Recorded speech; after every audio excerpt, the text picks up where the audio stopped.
Let's just get straight to the point. You read the title of this video, and it wasn't clickbait. I am seriously about to make an argument that Sephiroth isn't the true villain of Final Fantasy VII. And no, it's not Jenova or anyone in Shinra either. You may be thinking, that sounds absurd.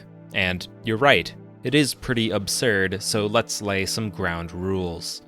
Obviously, Sephiroth is the main villain that we fight throughout Final Fantasy VII's gameplay and story.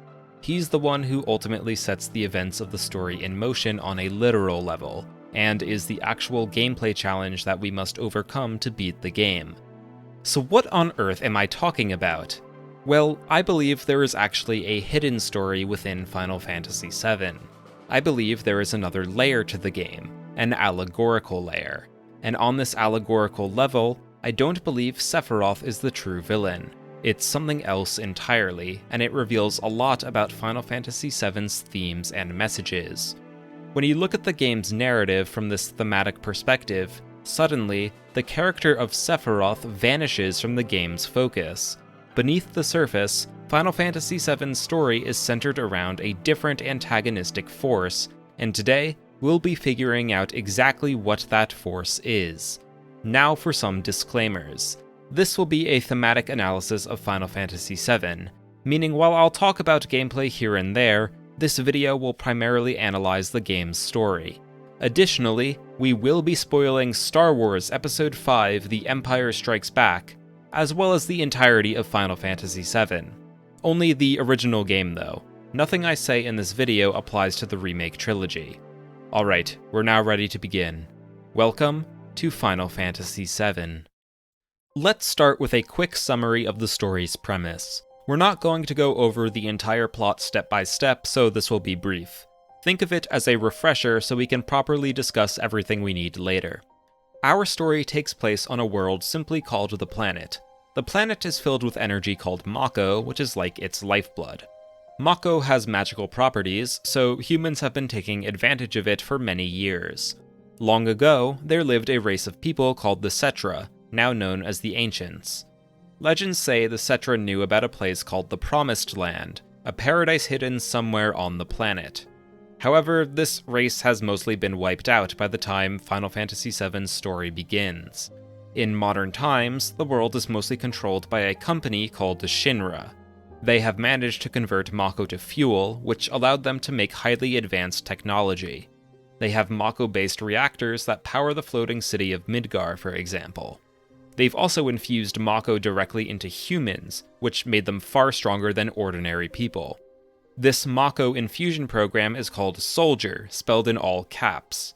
Predictably, Shinra's overuse of Mako is harming the planet and will inevitably lead to its death. The hero of our story is Cloud Strife, an ex-soldier that is now working as a mercenary. The game begins by Cloud taking up a job from a group called Avalanche, which are essentially ecological extremists. While Cloud initially only helps Avalanche for money, he eventually becomes a part of the cause. A big part of Cloud's change of heart comes from the reappearance of Sephiroth. Sephiroth is the most legendary soldier that ever lived. He was so powerful that he was essentially a one-man army even as a teenager. He was hailed as a war hero by the people of Midgar. There's just one problem. Sephiroth died 5 years ago, and Cloud killed him. 5 years ago, Shinra sent a couple of soldiers to check up on a Mako reactor in the town of Nibelheim. These two soldiers were Sephiroth and Cloud. Nibelheim is actually Cloud's hometown, and he hadn't visited since becoming a soldier. During their reactor inspection, though, they discover a creature called Jenova. It looks vaguely human, but not fully. Sephiroth grew up within Shinra and has no living relatives that he's aware of. However, he was always told that Jenova was his mother's name. Upon seeing the creature called Jenova, Sephiroth has a breakdown and starts doubting if he is even human. In the next few days, he locks himself in the local Shinra manor, researching everything he can about Jenova. He concludes that Jenova is one of the Cetra, and since Jenova is his mother, he must also be a Cetra. As a result, he gains a complex believing that he is the rightful owner of the planet. The modern human race wrongfully exterminated the Cetra, and now Sephiroth seeks revenge.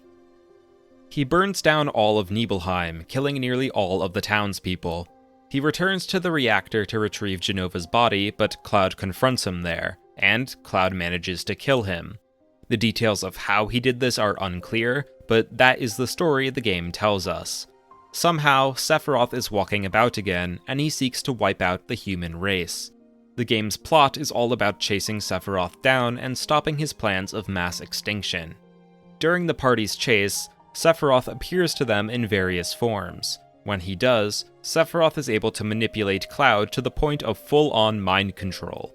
The control only lasts for a little while each time, but the mystery of Sephiroth's influence over Cloud is one of the most important plot points in the game. Okay, that should be enough to establish the foundation of the story we're working with here. Now, let's shift gears a little bit and talk about a fundamental concept of literature: conflict. At the essence of every story is a conflict. When you boil down any story to the absolute basics, you get a protagonist versus an antagonist. Neither necessarily has to be human or a living thing in general, but the opposition between protagonist and antagonist is what drives plots forward. We can group the types of conflict stories use into 7 categories: character versus character, character versus society, character versus nature, character versus technology, character versus supernatural, character versus fate, and finally, character versus self. These are the main categories we'll be working with today. While stories can have multiple conflicts in them, there's always one primary conflict. As you probably guessed already, we're now going to apply these forms of conflict to Final Fantasy VII. Which conflicts exist in the story, and which is the primary one? Well, we can include character versus character right away, as Cloud and Sephiroth are a clear protagonist and antagonist. This is a pretty compelling candidate for our primary conflict. I shouldn't need to explain why. You could make an argument that there's a storyline of character versus technology going on here as well, with the party fighting against the abuse of Mako. The game even opens up with us bombing a Mako reactor. It's definitely a present conflict, but I don't believe this is a true candidate for the primary one. While there are themes of environmentalism in the game, they're secondary to everything else going on and fall out of focus after Midgar. There are elements of the supernatural here too. So remember how I said Sephiroth concluded Jenova was a Cetra? Well, he was misled. When Shinra first discovered Jenova, they thought it was a Cetra too, but it turns out that Jenova is actually an alien, a hostile alien predator that wipes out life on planets. It can shapeshift into anything, and its cells have a tendency to attract each other when they are separated.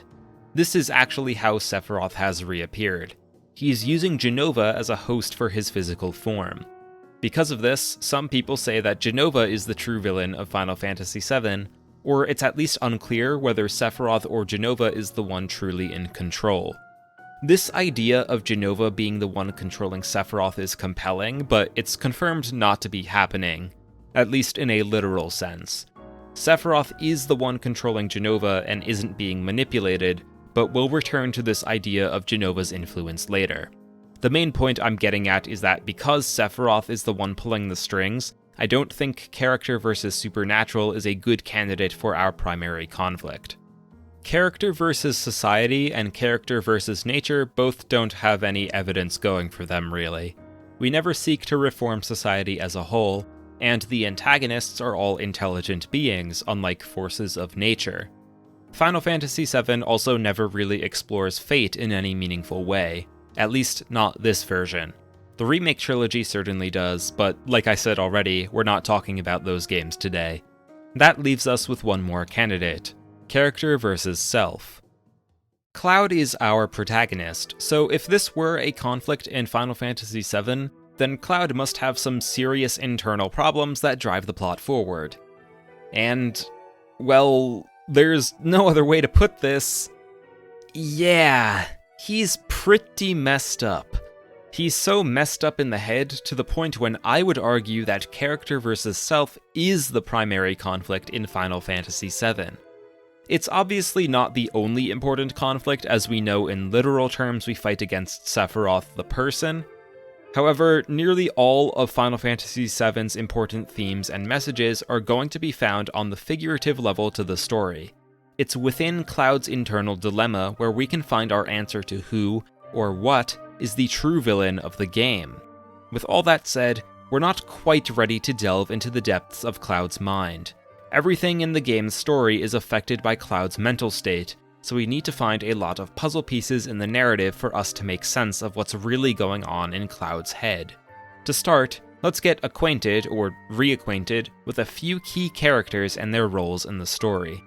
Tifa is a member of Avalanche and also Cloud's childhood friend. They grew up together in Nibelheim until Cloud left town to join Soldier. When he was growing up, Cloud was a bit shy and socially awkward. Tifa always liked him, but she was also pretty awkward herself. She's still fairly reserved and non-confrontational in the present. Back when they were kids, one night, Cloud asked Tifa to meet with him at the town water tower. There, he announced to Tifa his plans to leave town and join Soldier. He specifically stated he wants to be the best there is, just like Sephiroth. Sephiroth is a venerated war hero for Shinra and Soldier as a whole. Before the Nibelheim incident 5 years ago, he was incredibly popular. Everyone knew his name, and Shinra advertised him heavily, using his image for propaganda. This aspect is more fleshed out in the extended canon of Final Fantasy VII, but traces of it are in the original too. For example, Cloud knowing Sephiroth and admiring him in the first place. Nibelheim is just a small farm town far away from Midgar, but Sephiroth's image reached even there. I want to highlight Cloud's admiration of Sephiroth, actually. This flashback cutscene with Tifa is the first time Sephiroth is ever mentioned in the game's story. I know Sephiroth is one of the most famous video game villains of all time, but let's just pretend for a moment that we are playing the game with no prior knowledge. Our first impression of Sephiroth comes from positive word of mouth from our protagonist. While we don't know any of the finer details, this establishes two important facts. Sephiroth is a hero of great renown, and Cloud idolizes him. Tifa even calls him the Great Sephiroth right after Cloud vocalizes his admiration. This is a pretty unique way of framing the game's main antagonist. Villains initially appear to be good only to be revealed as evil later all the time, but this is usually done in the form of a plot twist. I would not describe Sephiroth as a twist villain in the slightest. Every actual interaction with the character is negative, and it won't be long before the game starts to hint at what happened in Nibelheim 5 years ago. Let me now propose a question. Why does the game go out of its way to show that Cloud idolizes Sephiroth specifically? He could have admired anyone else in Soldier, or just generically admired everyone in Soldier. The fact that Cloud admires the game's main antagonist is largely inconsequential for the overall plot. So then, why include this detail? Maybe it's because there's a deeper meaning to this relationship Cloud has with Sephiroth. To get to the bottom of this, we'll have to talk about Final Fantasy VII's biggest mystery. Who is Cloud? Before we can answer that question, though, we need to do something else. We need to spoil Final Fantasy VII. Aerith dies. She's killed by Sephiroth, stabbed through the chest, and she never comes back. Aerith is a flower girl that we meet at the beginning of the game. She's no ordinary flower girl, though, as she is actually the last living Cetra. She's been under Shinra's watchful eye for her entire life, but she has some degree of independence right now. She's pretty feisty and is able to fend for herself. She's basically the opposite of Tifa's more quiet personality. After many twists and turns in Midgar, she ends up joining the party on their adventure to save the planet. It's kind of weird going through the character introduction after all that, isn't it? Although, even if you've never played Final Fantasy VII before, if you knew one thing about the game's story, it was probably that Aerith dies, right? If you're active in online video game circles, Aerith dying is practically the most spoiled plot point of any game ever. It's probably the closest spoiler video games have to Darth Vader is Luke Skywalker's father. Aerith dies just over the halfway point of the game's story. In the original release, it was the end of Disc 1. Why, then, do I bring it up now? Well, I need to ask an important question. Why is Aerith dying the spoiler that draws all the attention? Final Fantasy VII's story is full of twists and turns, including one that happens much later that I think is far more impactful than Aerith dying. Not to say that Aerith dying isn't important, because it is, but it gets magnified way more than every other story beat in the game. Why is that? Well, there's the surface level answer of it's simply very shocking for a game to permanently kill off a party member, especially all the way back in 1997. This is probably the most important reason, and even I will admit that.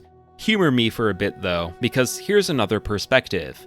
On some level, Aerith dying stands out to us because it's the climax of the game's surface level conflict type, character versus character, Cloud versus Sephiroth.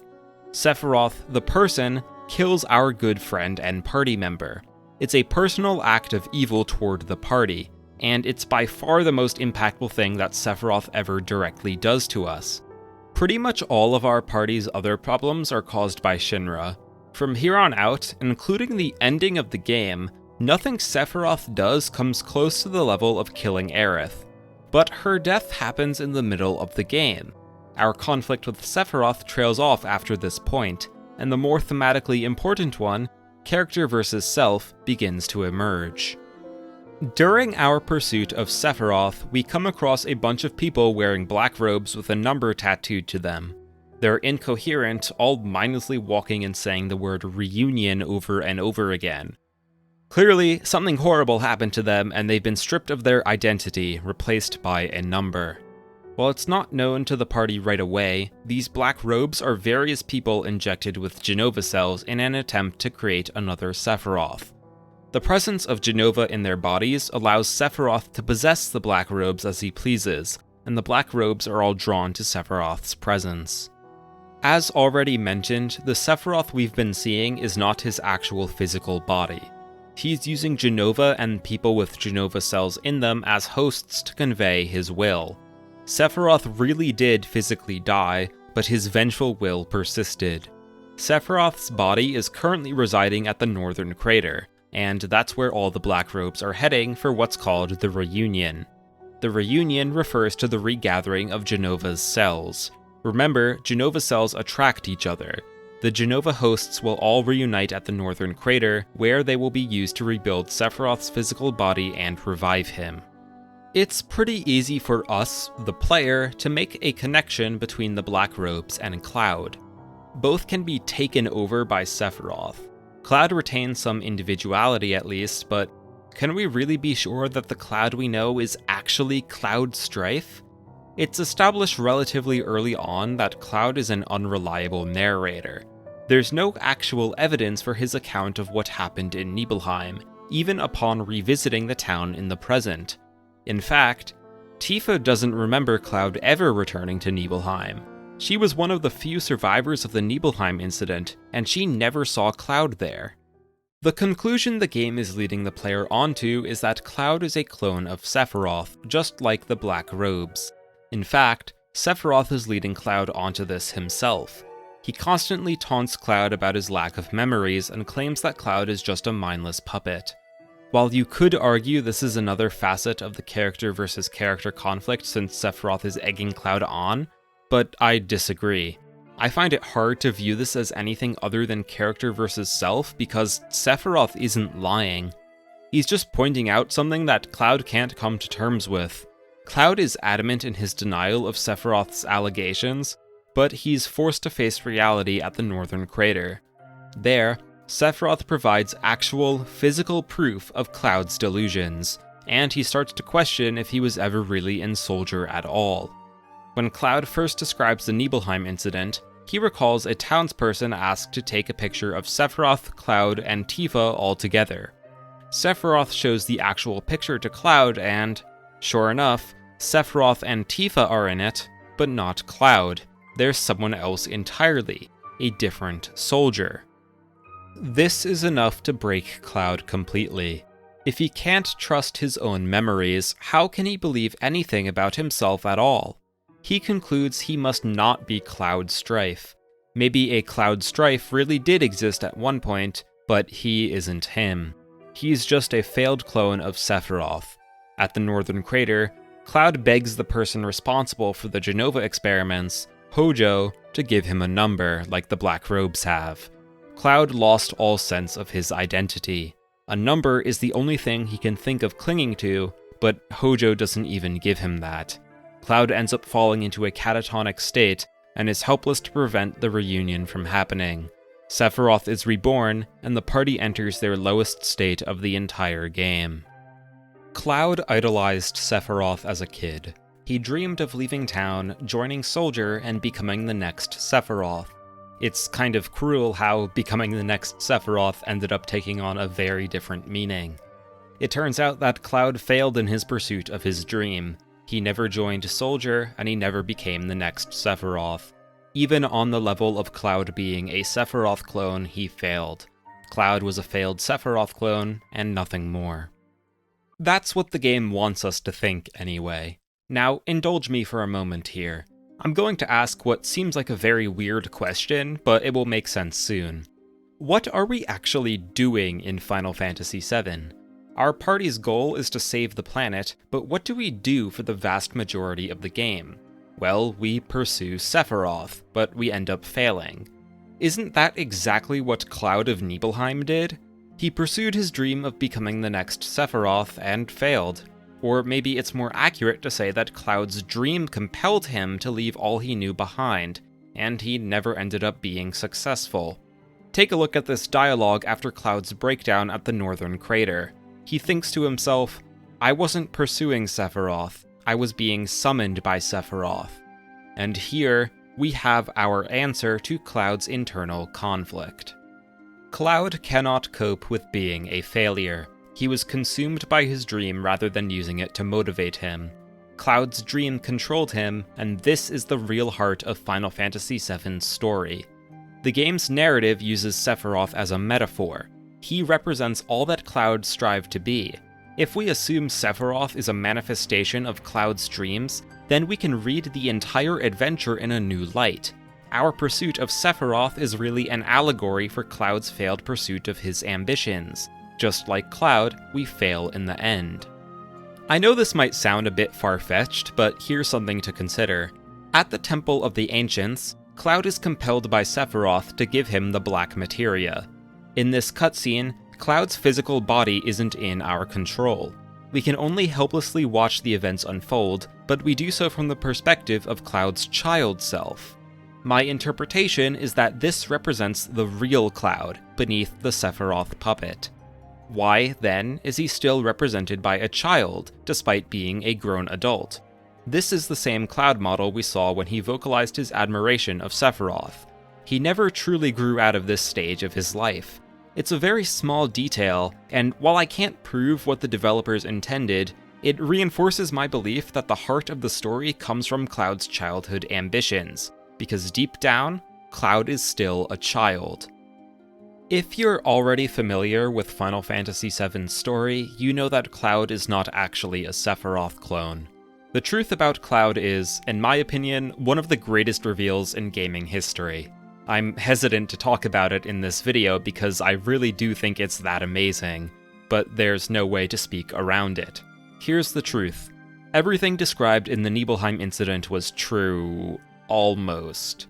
The only real difference is that most of what Cloud described as his own actions were actually that of a different soldier named Zack.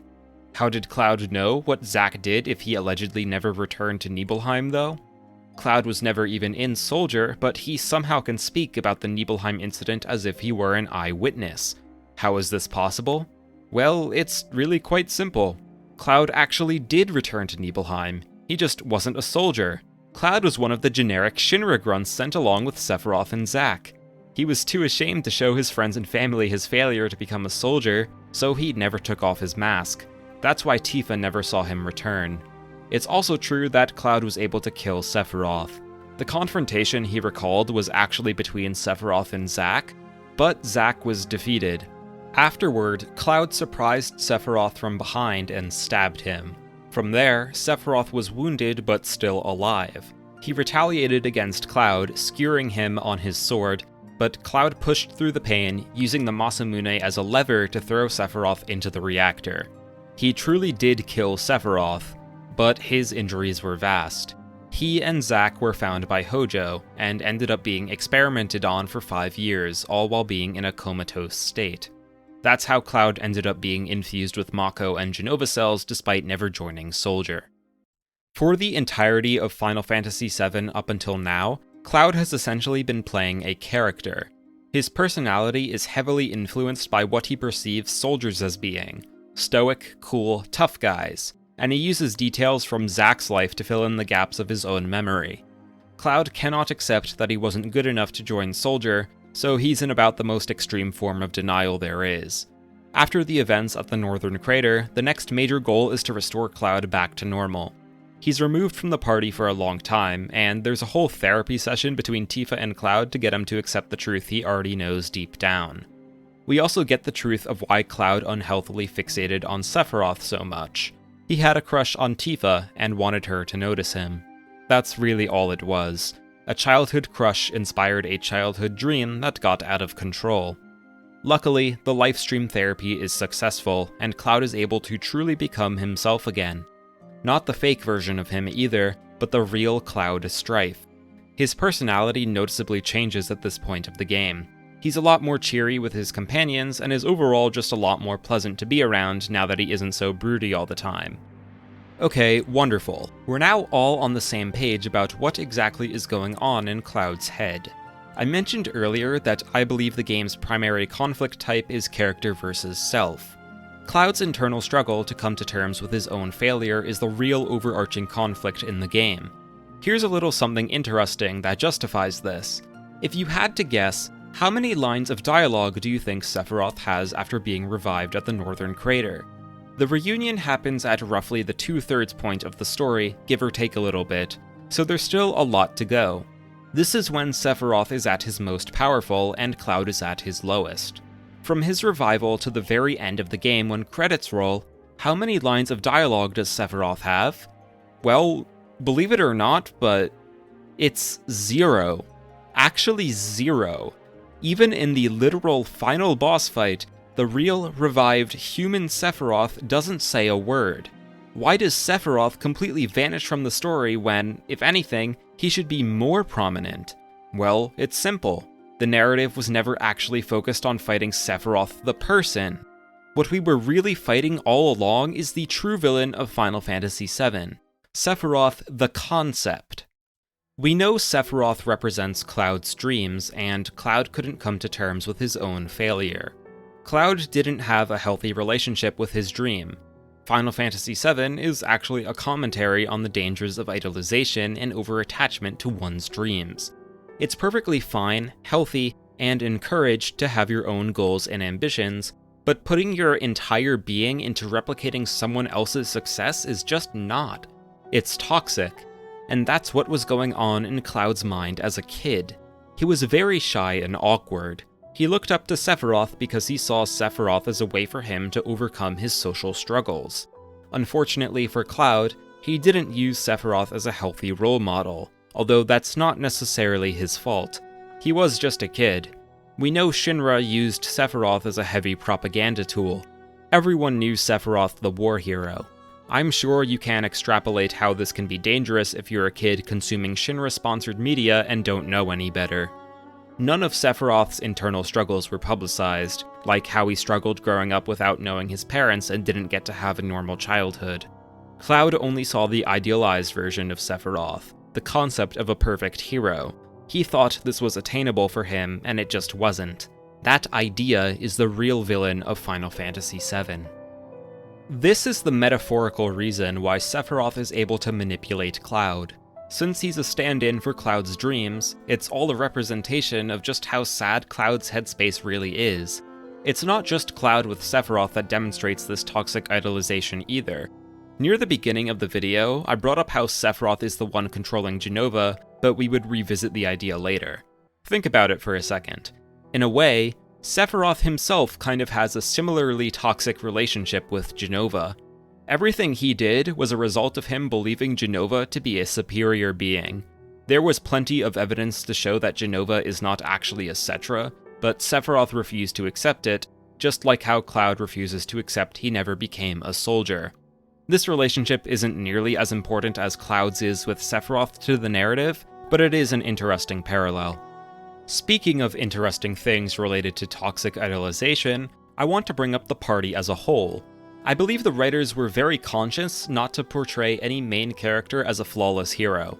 Cloud is, very mentally broken, as we've grown very familiar with. Tifa is sweet, but to a fault. She enables Cloud's delusions despite having the information that could have helped him heal much earlier. Barrett is very passionate and a caring father, but also overly reckless and headstrong. Red 13 pretends to be wise, but is actually a teenager that is just trying to be cool. Similarly, Yuffie is simply an immature teenager. Kate Sith is a literal Shinra employee that double-crosses the group, even if he ultimately ends up on our side by the end. Sid is a blatantly abusive person. Vincent is a broody vampire that punishes himself for his sins.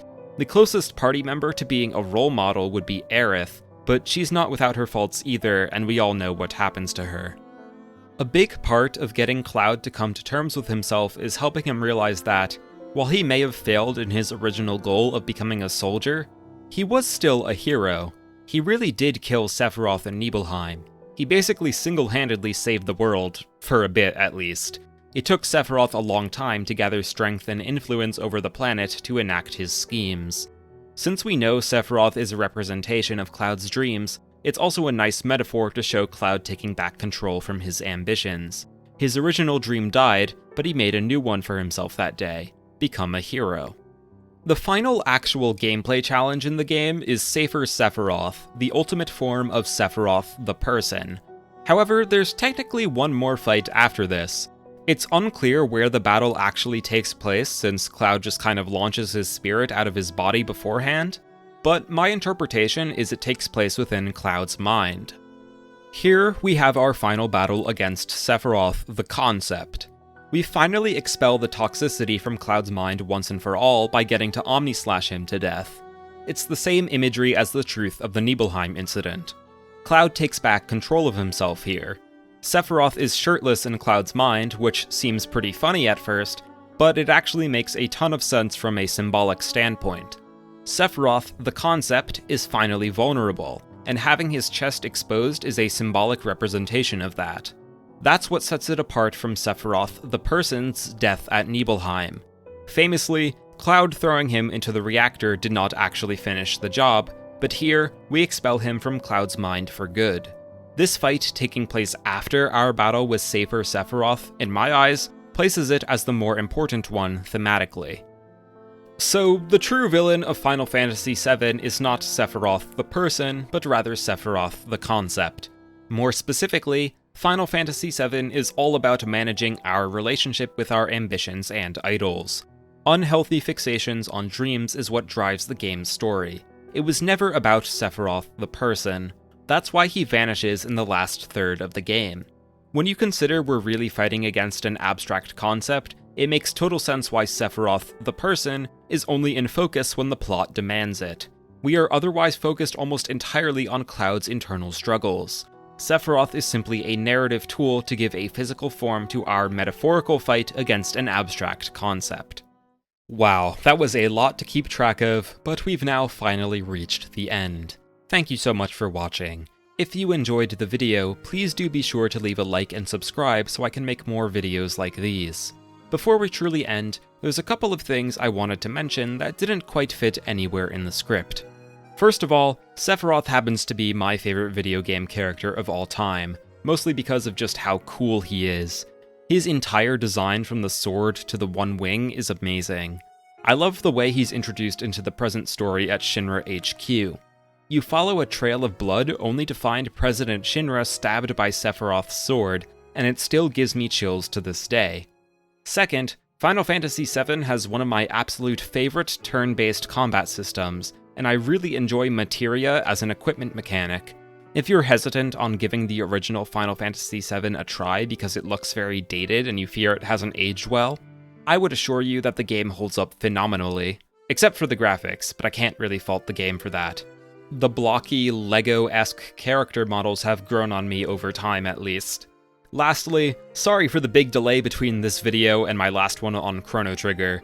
I started a new job, but now I've settled in, and I'm hoping to get these video essays out every 1 to 2 months or so. I've already started work on the next one, so the wait shouldn't be nearly as long again. Alright, that's it for real. Thank you once again for watching, and see you next time.